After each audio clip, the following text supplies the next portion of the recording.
Welcome to Talisen Talk. This is Joseph Rigazio here, one of the owners of Talisen Construction. And here today we have one of our employees, new to the leadership team, Mike Figliolia, taking on the responsibility of a new role, the Director of Construction. Talisen, we're 12, 15 years in the making. What's unique with us is the bid, buy, build, our PMs do estimate, do procure, and do build the jobs through business units. Worked very well for our first phase. As we grow to the next phase of multiple business units, about 2 years ago, we introduced the role of Director of Pre-Construction, Michael Figliolia, driving those initiatives, and it's been very successful. And now we're scaling things in the field with the new role of Director of Construction. That role was awarded to Mike Figliolia. Mike, welcome. Thank you. Thank you, Joe. Tell us a little bit about yourself, your history with the company, and even before that as well, sir. So I've been with the company for going on 10 years now. June will be my 10-year anniversary. Started out as an assistant super. Did my first interior project, probably about 18,000 square feet. Probably short time after that, 3 to 4 months after that, I became a super. Worked on some interior projects down at Google, elevator job, staircase job. Did corporate interior work for Northwell Health out in Long Island. And then we started getting into the healthcare side. Some private work for Taconic over at Hudson Research. And then now I've been at NYU for about two and a half years. And now here I am now as a Director of Construction. Before that, before Talisen, started in the carpentry, worked with a family business. Started as an assistant super with that company after that, and here I am today.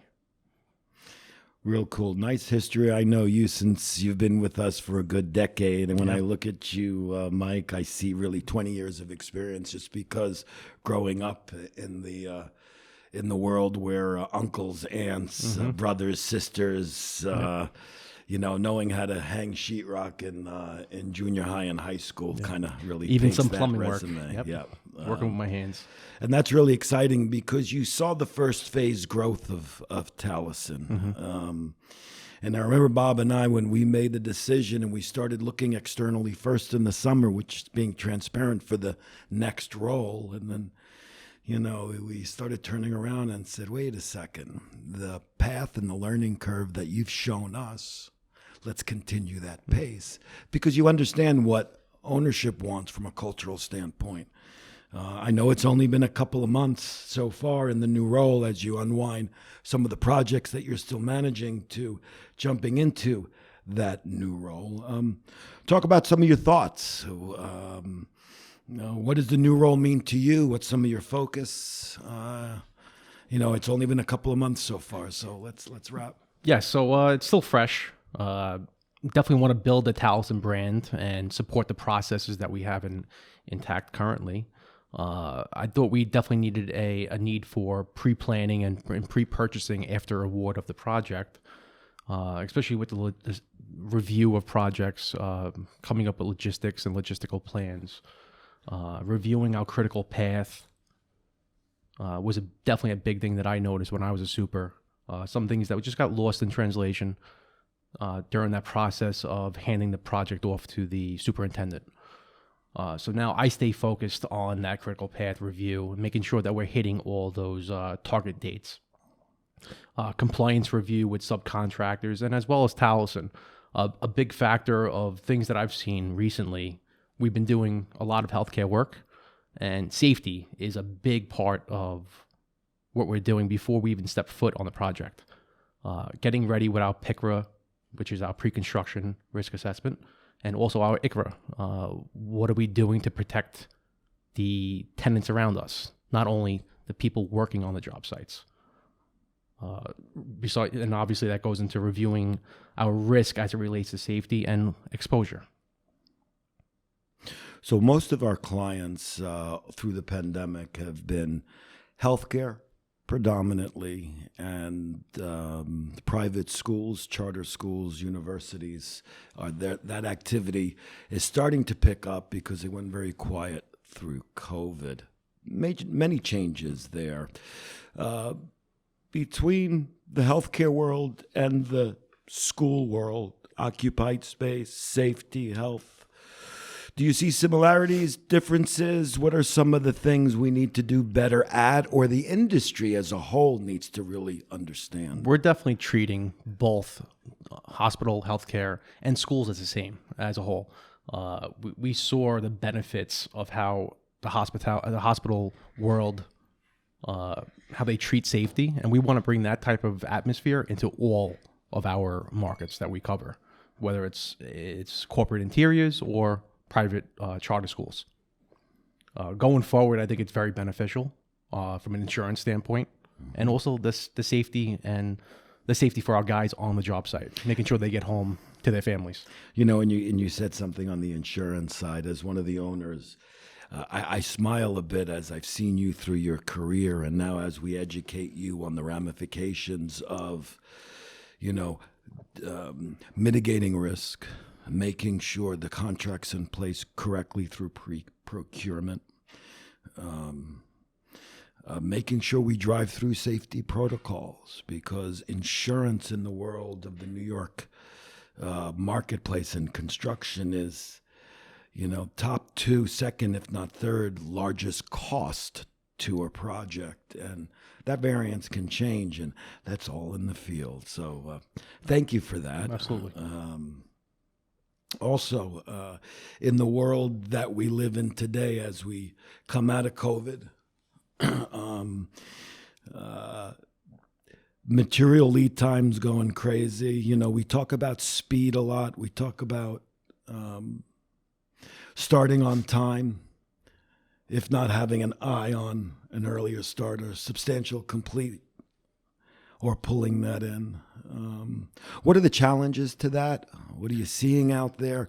What can we do differently to be able to offer that to our clients? Yeah, you said it perfectly.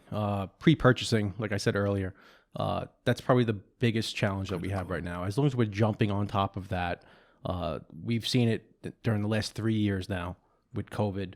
The raw materials are a problem.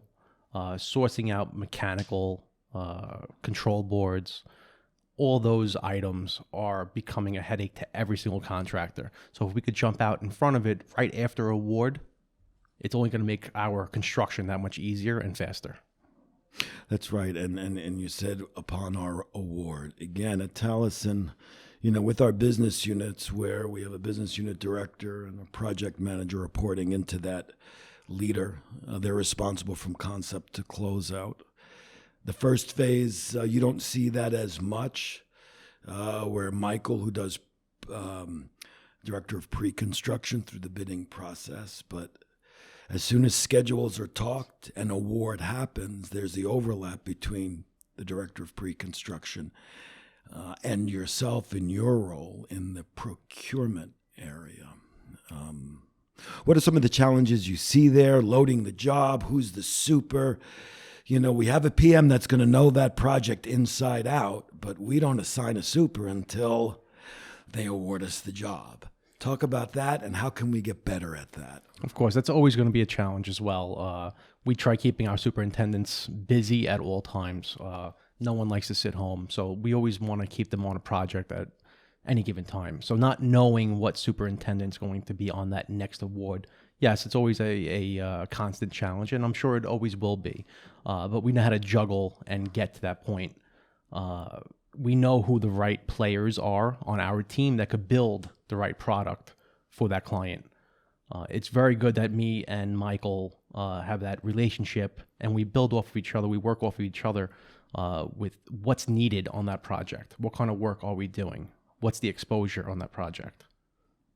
I know on my end, as one of the owners, and as well the other owner, Bob, as owner-operators, to see both yourself, Mike, and Michael, and even Stephanie from the standpoint of client advocate,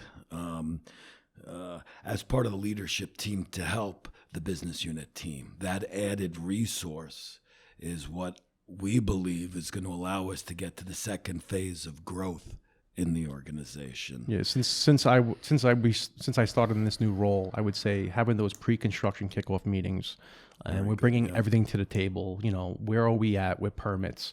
Where are we at with subcontractors getting their insurances into us and to the building or to the client? Contracts with the client and also with our subcontractors, and obviously procurement of any long lead time Getting items. those submittals through the process. Get them out the door right away. If we have a long time before we start, let's jump on it early. Right. No, very good.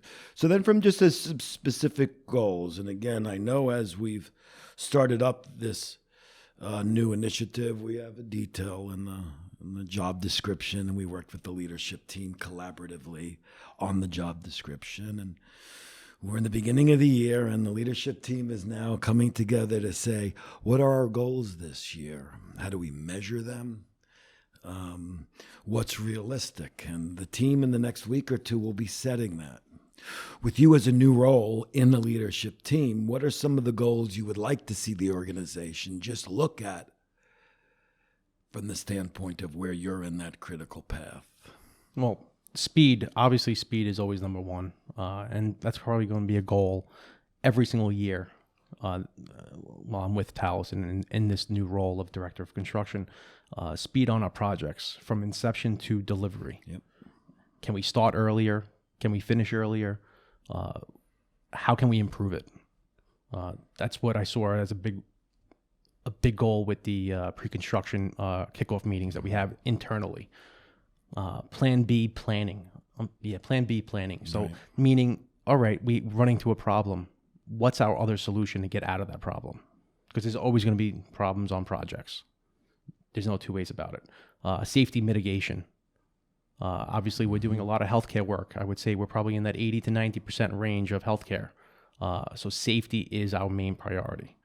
Making sure that we're safe, our client's safe, and also if there's any patients around that area are safe. Yep. Yeah, especially in the occupied areas in the world that we live in these days. Looking into the future, again, the company today, largest project at about $30 million. We did a beautiful life science project. We just finished up about a 1.5-year project. A lot of repeat work, $1 to $5 million for our healthcare and school brands. We're looking to increase good 20 to 30%, adding a new business unit in the world of coming out of COVID. What do you think the outlook is? What are some of the things you hear in the field of what's changing? It's definitely a bright future ahead of us. All that work that did not happen during the COVID years is starting to break open right now. And I think you're also starting to see a lot of corporate interiors come back into play, which is nice.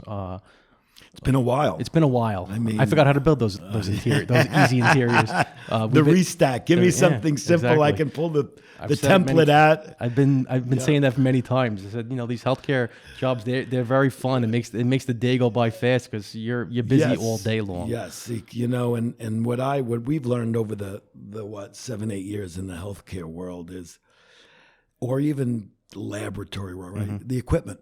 Yes. Ooh, that's going to drive. Yeah.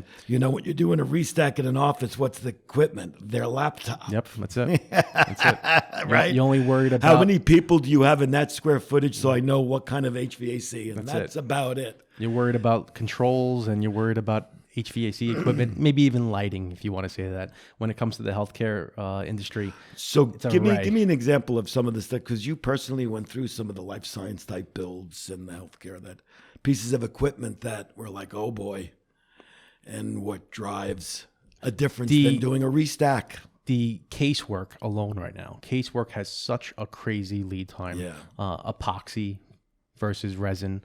The epoxy lead times are somewhere around 12 to 16 weeks sometimes, depending on how much you need. I think the main distributor of epoxy is down in Texas. At least it's locally made, but it still takes time. There's a lot of healthcare work happening in the country.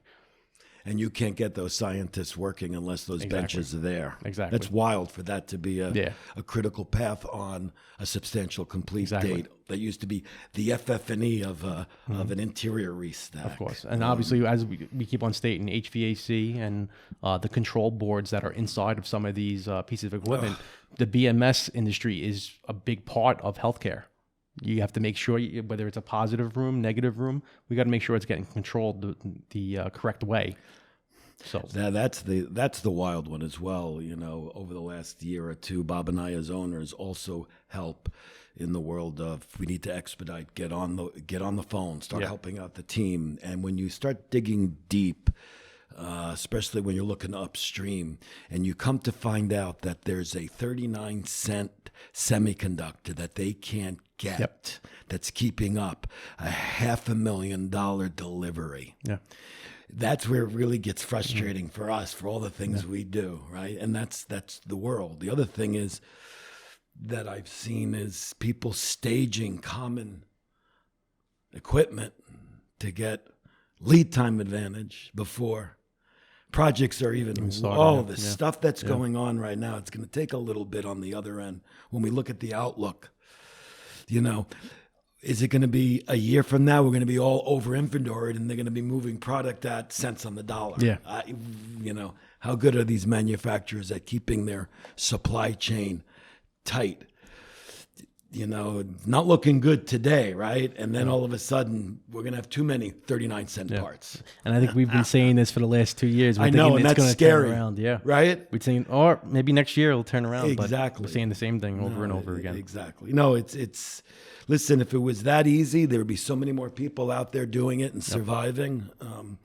It's encouraging that, you know, as we've been navigating through waters that are unprecedented, we're still able to keep an eye on, you know, delighting that client. You know, the other things that I've always noticed with you as well in your career, Mike, is, you know, your project agility. You know, you understand what the client's trying to accomplish. You understand the tradesman.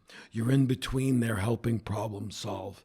And you're being flexible to really what's the goal, right? What is that client trying to do? And being agile is, I think, you know, project agility, not just being innovative, but, you know, as we collaborate with pursuing perfection. Yes, constant. Yeah.